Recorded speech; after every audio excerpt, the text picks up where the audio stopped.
2022 හිටපු නගරාධිපතිතුමිය රෝසි සේනානායක යටතේ අයවැයක් හැදුවා. ඒ අයවැය සමස්ත අයවැයම ඒකේට තිබුණේ වියදම රුපියල් බිලියන 16යි.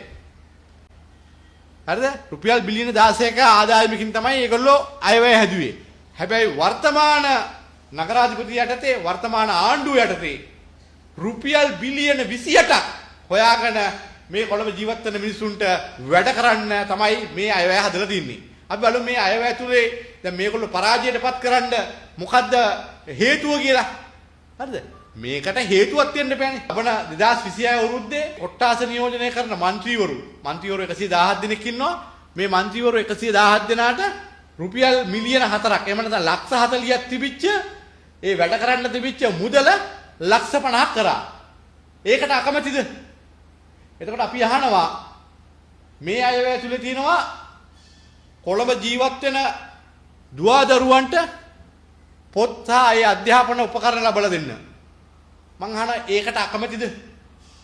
එතකොට මේකේ තියෙනවා කොළඹ නගර සීමාවේ පවත්වාගෙන යන දහම් පාසල්, පෙර පාසල්, මේ පෙර පාසල් රුපියල් 60යි දිවාහාරය සඳහා වෙන් කළ තිබුණේ මීට හිටපු ඔය පරාජය කරපු අප්පුහාමිලාගේ කාලේ. මේක රුපියල් 100ක් කරා. මේක අවුල්ද ඔයගොල්ලන්ට? හරිද? එතකොට අපි දැක්කා මේකේ තියෙනවා කොළඹ නගර ජීවත් වෙන කාන්තාවන්ගේ සෞඛ්‍ය ආරක්ෂිතතාවය වෙනුවෙන් රුපියල් මිලියන 20ක් වෙන් කරලා තිනවා සනීප ආරක්ෂක උපකරණ ගන්න. අපි අහනවා මේක අවුල්ද ඔයගොල්ලන්ට?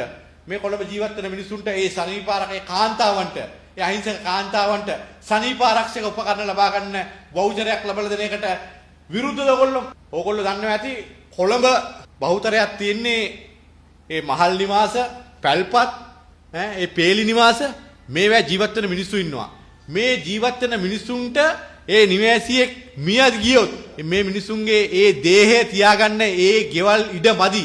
බොහොමයක් පෞද්ගලික මල් ශාලාවල තමයි තියන්නේ අධික මුදලක් දීලා.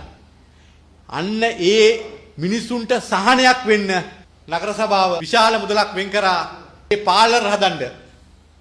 අපි අහනවා මේ කොළඹ ජීවත් වෙන මිනිසුන්ගේ ඒ දේහය තියාගන්න පාලර් එපාද? ඒව හදන්න එපාද? ඒකද මේ අප්පුහාමිලා කියන්නේ. යම්කිසි පුද්ගලයෙක්ගේ ගේක යම්කිසි කෙනෙක් මියදුනොත් ඒ මිනිස්යාගේ දේහය නොමිලේ මේ කියන ආදානාගාර වල පුරුස්ස ගන්න පුළුවන්.